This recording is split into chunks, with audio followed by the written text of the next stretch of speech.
Hello, I'm Rob Westervelt, editor of IHS Chemical Week, welcoming you to the 31st annual IHS Chemical World Petrochemical Conference. And I'm delighted to be joined by Jose Luis Uriegas, CEO of Grupo Idesa.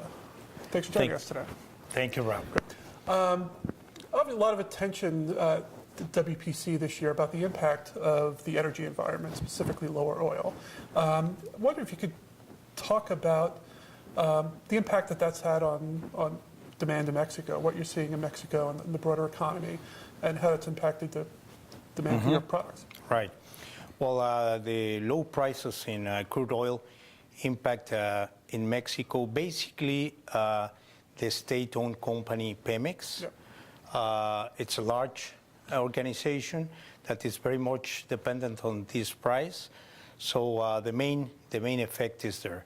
We also have an effect at the level of the federal Mexican government, because 1/3 of the public expenditure in Mexico is coming from revenues from crude oil and Pemex. So in such a way, the impact is causing the necessity of some cuts in the public expenditure.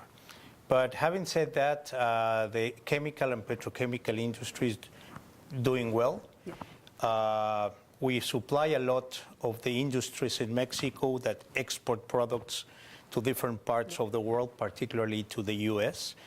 And as the U.S. economy is doing fine, is healthy, more and more Mexico is exporting different products like automobiles and some others, including lots of chemical and petrochemical products. So the main effect, again, is on the government expenditure, but the chemical and petrochemical industry is doing well these days in Mexico. Okay. If you talk about the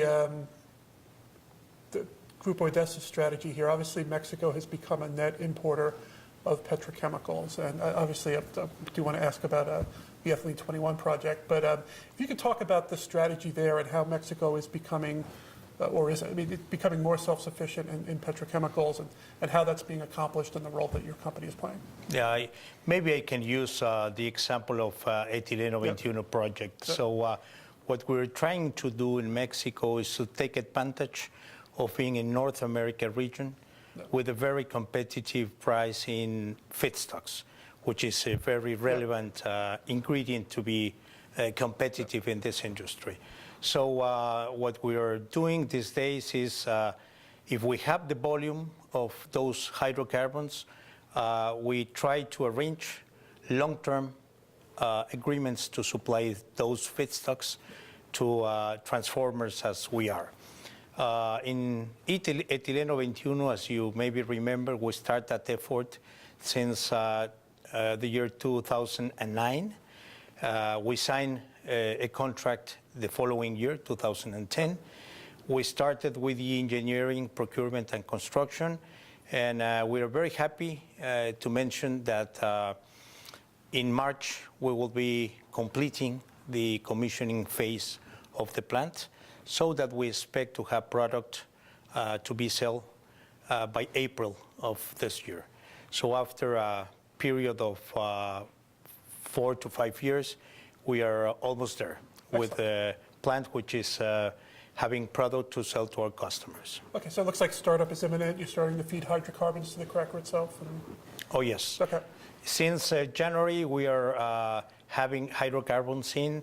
We have propylene, we have ethylene, and we're in the process today of stabilizing the ethylene production to supply the 3 polymer plants that are ready, waiting for the ethylene to be filled.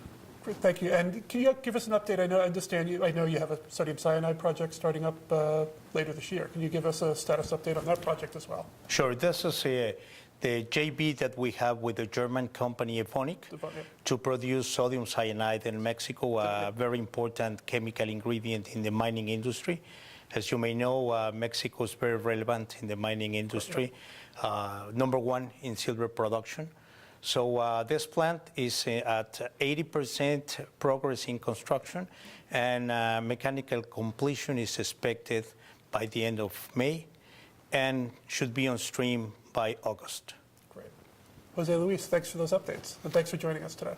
Thank you very much, Rao. Thank you.